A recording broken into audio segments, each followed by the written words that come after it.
What's up, guys? Welcome back to Stuck on the Screen, where we watch movies and TV shows and never miss a scene. Got another one for you today. It's Disney Plus Day, and we're so excited. There's so much coming out from Marvel and Star Wars. And today also marks the day that Shang Chi is available on Disney Plus for every one of you. And we watched it, so we're excited to talk about it. Let's get into it.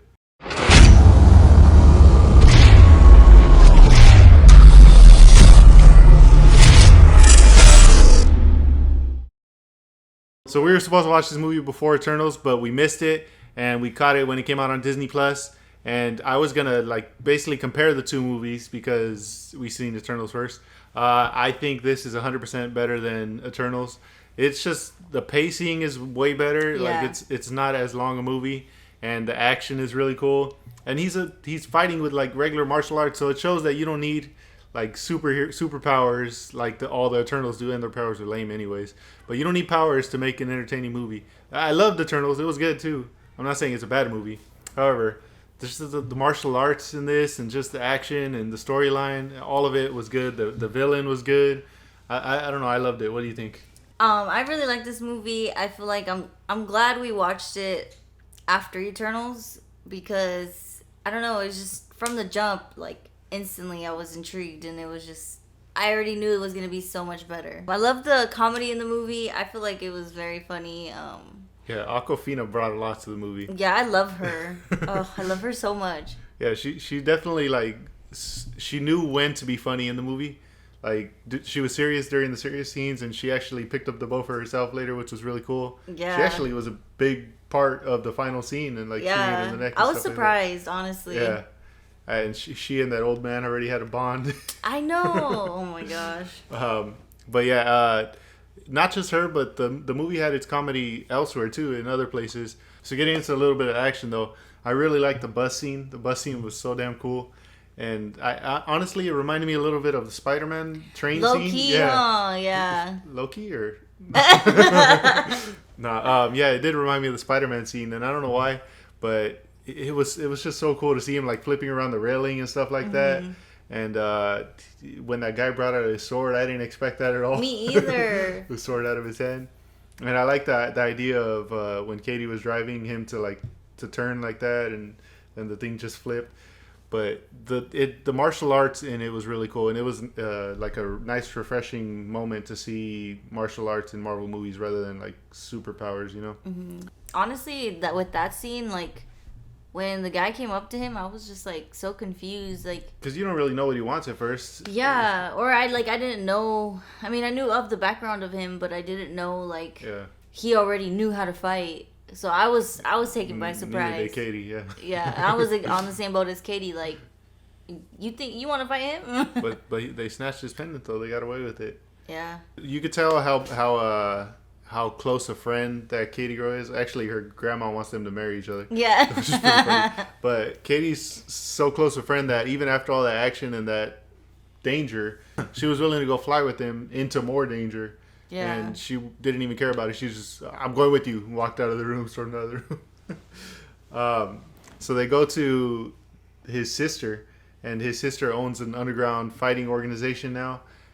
And she didn't even send the postcard. Yeah, I was so confused on that part because I was like, did his dad send it? I don't understand how. It's crazy how their dad was hunting them, actually sent people to kill them. And obviously, he said that he didn't expect them to kill him because he trained them. But still, what if it happened? You just sent people to kill your kid. Once we're there, we see Abomination fighting Wong. That was pretty cool. Yeah. Abomination punched him, and he's like, "You want to see what it feels like?" It was that cool, part though. was funny. Yeah. It was cool because he's using the strange powers, and he makes Abomination's fist come from the other angle. Makes him punch himself, knocks himself Then out. afterwards, Abomination, he seems like he's kind of chilled out from the last time we seen him in the Hulk movie. He's actually able to have a conversation and just sit there and not destroy everything. But I don't know, where did Wong take him? Back to... I don't know, but it was weird. I seen him follow him, and I was just like... Because the way it seems is they're friends. Yeah. I don't know. It was weird. There was a lot of things in the movie that was, tied to other movies. Oh, my gosh. It was just, little things, too. Yeah. Little hints. So after they're fighting and everything like that, fighting the people on the scaling on the side of the house, the side of the building. That was pretty cool. It reminded me of Rush Hour. I don't know if you ever seen Rush Hour. Gosh. It's exactly like that. Literally. Where they're flipping around Jackie Chan. You know? Saves the girl hanging from a building. And then they snatch the sister's pen in two, and Shang Chi goes Sean. Forgot about that scene. Where, oh, you were trying to go into hiding. You changed your name from Shang to Sean. Thought that would really work. But yeah, the beef and the vegetarian. She's yeah, like, we're out of vegetarian. We're out of the chicken. Okay, we have beef for vegetarian. Okay, I'll take the vegetarian. Well, turns out we're out of the vegetarian too. She was like, so I guess we'll have beef, and then she was like, for you. He was like, the beef. That was so funny. Yeah, so Sean goes chasing the guy down, and it turns out he's the guy with the mask who used to beat on him as a kid, like in training and stuff like that. First of all, when I seen that guy, I was terrified. I was like, oh, heck no. If I would have seen this as a little kid, no. Yeah, Destiny doesn't like scary figures like that. But he's about to kill him. He's reminiscing all the past moments of him, like, whipping him and stuff like that. I wanted him to. I know. And then the dad comes in, steps in, and it's kind of like a family reunion, and they're able to all walk away and go back to the place calmly and stuff like that. Well, I wouldn't have. I know that. For a second there, I thought that the dad was being honest and like he was actually going to be the good guy in the situation, and that they were going to go fight some bigger evil, which ultimately they did. But I thought that the dad was going to be on their side and they were going to go save their mom together. That's how I thought the story was leading to. I was confused when he was like, I knew where my kids were the whole time, and then he's like, I let you live for 10 years. Yeah, like I let you live your life for 10 years, and now you're coming back to take over for him, basically. For Shang to be still as good as he is in martial arts though after 10 years, because he was valeting cars, he wasn't fighting or anything like that. So for him to still beat the guy who trained him, because that guy probably has been training that whole time, is pretty cool. You can see how much Shang has progressed in his martial arts over the years. But that scene where the water comes out of the dragon, that was pretty cool, where it's all slow motion and stuff like that, and then it falls and shows the path. I freaking love mazes, so I would I don't know. I mean, obviously that tree one's a little bit different. That thing's eating you alive. For real. But I like actual mazes, like where you're traveling through and you have to make certain turns and stuff like that. So they get locked up for trying to escape, or for going against invading that place and burning it down where his mom is. And while they're there, they meet Mandarin, the guy from Iron Man 2, I believe it was. He's still an actor now. He's kind of like their jester. And it's pretty funny to see him there. And he explains the whole like backstory of how he got there and him just being an actor and playing that Mandarin role. And then you see this little creature come out. Morris is so cute. Like, instantly I was like, oh my gosh. Like, where's your face? And then I got all mad. But the connection that the Mandarin and Morris have, he was like, you can see him too. I don't know, it was just so cute. And then later on in the movie, you know, did Katie call it a chicken pig? I think, or she called it a chicken pig, I think. Chicken pig, something like that, yeah. So yeah, Morris ends up sending them back to their mother's homeland, and Tello or something like that. Tello. And the way they get there is crazy. They're like waiting right there. How long is it gonna take? Timing is everything. Go now. And then, oh my god, I was like, go. She was like, what? I know. And then, like, even when they were driving and they told her to step on the pedal, she wasn't. And you could see the damn trees behind them, like, chasing them and stuff like that. They were like 5 meters. She was like, how much is that in feet? But they escape, and then they go through the waterfall, and then you see, like, the water slow down again, which is really cool. And as soon as they get there, that old man immediately turns them away. He's like, go back to your home or whatever like that. But then their aunt steps in. I wonder if he knew who they were. I know, because, like, why would he turn them away just for the aunt to, like... Obviously, they've been expecting them, because they had the whole shrine, and they had their uniform set up and everything like that. So that's true. For him to not be informed of that or to turn them away was kind of weird. It's also crazy how, like, their mom stayed in contact with her sister.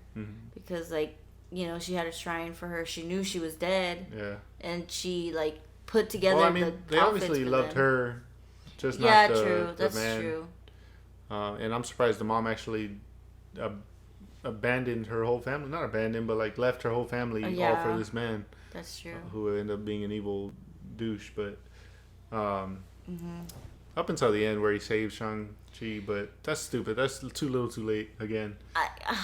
I honestly was very upset with how he died, because like going into it, I was like, yeah, I want Shang to kill him. I want him to like get that revenge. Because he said I'm gonna be. This is what he trained me to do. I'm gonna kill him now. Yeah, and then like I don't know. They started like their connection at the end when they were fighting, and then he got all the rings, and for him to like awaken this ginormous freaking dragon and then just be dead and not have to deal with like the consequences, I was like, he got out of it way too easy. All his army though like joined forces with the other guys immediately. It was cool when that guy broke his own sword and then put the other sword in with the dragon scales. Yeah, that was cool. Or when like she was like, we need to team up so we can beat them, and then he was like, we're the army of the 10 rings. He's like, I think we should team up. It was funny when Aquafina helped that lady pick up the bows. She's like, oh, I guess I'm gonna take these dragon bows. And then she ended up training, she gets super good within a day apparently. I know this, which is crazy. Yeah. But even like Shang, when he's like, he goes to his aunt and is like, my mother was the only one to be able to defeat my dad. Like, tell me how she did it. Yeah. And then he learned how to like control the air and use the nature, and that basically empowered by the dragon. Him being able to do that and now controlling the 10 rings is really cool because he gets to use both his mom and dad's powers together pretty much. Plus the martial arts that he learned over the years. He's going to be really cool to see in future Marvel movies. I'm excited for it. Yeah, I'm so excited. Like, I don't know. I feel like his power is just so much like it feels more genuine. Yeah. Than like these artificial superheroes. That's what I'm saying. It's so much better than the Eternals. He's punching the damn thing, the dad. He's punching the damn wall, and these little dragon things are coming out, and they're trying to cut him up. And it's crazy when you see him like using his regular sword. That guy using his regular sword, and it's just going straight through him, and or then like they're reforming. Yeah, that was really cool. I wonder how like what type of like like not animal but like what life form is. Yeah, I don't know how to explain it. Like because I've never seen it like that. Yeah. Yeah, I know what you're talking about. But once they use the dragon scale weapons, they're able to kill it. And they just evaporate. Yeah. So then the freaking Shang gets knocked in the water. And remember, he meets their dragon and then... awakens their power dragon. That dragon comes and starts eating those little things. And then we get into the other dragon coming out from the wall. He's still talking in the mom's voice, Zu or whatever, Za or whatever her name is. And it breaks out, and that dragon looks crazier than the first one. This one actually has like muscles and arms, and it's ginormous. Yeah. Also, it's just kind of similar to the things from Eternals.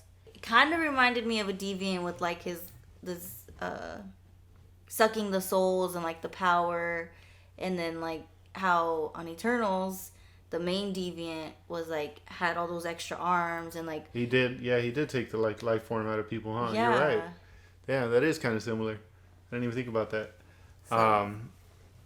It was crazy as he's getting more life form, like more lives. They're dropping all out of his mouth. You can see him get stronger. Yeah. Like just that whole scene was just so like empowering, and like Katie comes in and is amazing with her shot, and it was cool to see Shang actually like be there for his sister this time. He's like, I'm not leaving you this time or something like that. But in doing that, he was about to risk everything. He was about to let that dragon take the soul of their dragon, and that would have been it. Over. Yeah.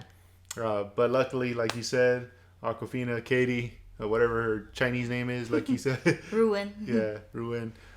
Shot the damn bow straight through the dragon's neck. That thing accurate as hell, and she saved the day. And because of that, now she's going to be in the next Avengers movie. She's going to be part of it. Possibly. I wonder why his sister wasn't. I know, but now we'll get into that later. Yeah. So yeah, they save the day. Everyone escapes, leaves happily, except for the people that died, obviously. And we get back to they're with their friends again, sitting at dinner, and they're telling the story about everything. And she's like, "Are you trying to get back at me? Yeah, are you making fun of me?" Because she told this like crazy story in the beginning. It was pretty funny. Yeah, so then Wong shows up and he creates the portal and he's like, Shang Chi, Shang Chi. He's like, present.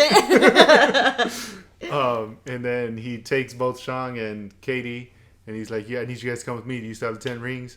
And they go, they step through the portal, and that's the end of the movie, right? Mm-hmm. And then we get into not one but two end credit scenes. So let's start with the first one. First one being we have Captain Marvel, we have Dr. Banner, Bruce Banner, and we have obviously what's his name? Wong and Katie and Shane. And they're asking him, how long did your dad have the rings? And he's like, like 1,000 years? 1,000 years, yeah. And then they're like, it's not vibranium. Yeah, they're trying to figure out what's wrong. And then Captain Marvel was like, I gotta go. There's something came up. Get my number from Bruce. He's like, I don't have her number. She always does that. One thing I want to point out, the 1,000 years, it kind of reminded me of a scene earlier. Remember when he calls that old dude, be quiet, young man? Oh, yeah. Young man. That was pretty funny because the dude obviously looked older than him. But he did. I was like, huh? It was just funny to see. Anyways, back to the topic. Bruce is like, well, you guys are in for a lot of craziness now. And I'm excited to see what... Just because, like, Awkwafina is not the typical Avenger type of character, so it's going to be cool to see her in these next movies, and obviously her comedy and what she can bring to the team. It's going to be cool. Maybe she can even train with Hawkeye. Hawkeye's a bow shooter. Maybe. She can be a bow shooter. That's true. I mean, I just love her as an actress, like... in any movie. This Awkwafina appraisal video. Yes. And then we get into the second end credit scene, which Destiny missed the first time around. I had to swing back with it. But we get into the sister, Zhu Zeiling or whatever her name is. I forget, something like that. Yeah. And she's looking at old pictures of her dad, like old drawings, it looks like. It looked like her mom. Was it? I think it was her mom. One of the two. Because remember, her dad used to have long hair too. True. Yeah.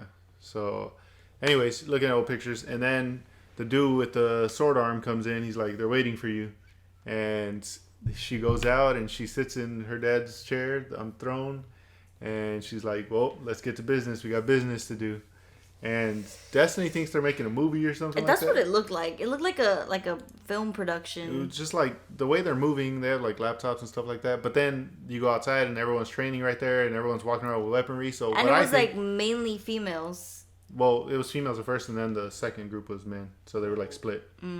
But I think she's gonna create her army. I don't know if she's gonna be bad, but she's definitely going to have some type of influence. Obviously, they said 10 rings are returning, so maybe they can even help the Avengers in the big war fights like they did in Infinity War. Remember when all those creatures were breaking through the barrier in Wakanda? Oh, yeah. So, like, 10 rings can help with that. That's true. So, good or bad, she has an army, and... Dang. I don't know. Or they're making a movie. I can't even, like... try and assume what is going to happen or what they're gonna bring in the future, but I'm just so... Speaking of freaking Disney Plus Day, all the announcements, there's so many, and there's so much coming up for Marvel. It's freaking ridiculous. You got She-Hulk, you got Miss Marvel, you got Moon Knight, you got What If Season 2, Loki Season 2. Hawkeye's coming back. Yeah, it's just so much, and we're here for it. Yes, we're so excited. 100%. Anyways, make sure you check out this movie, Shang-Chi. It's now available on Disney Plus, like we said. Check out Black Widow as well if you haven't seen that. And if you like the video, make sure you check out our other videos. And we'll catch you guys in the next one. Like, subscribe, comment. See you.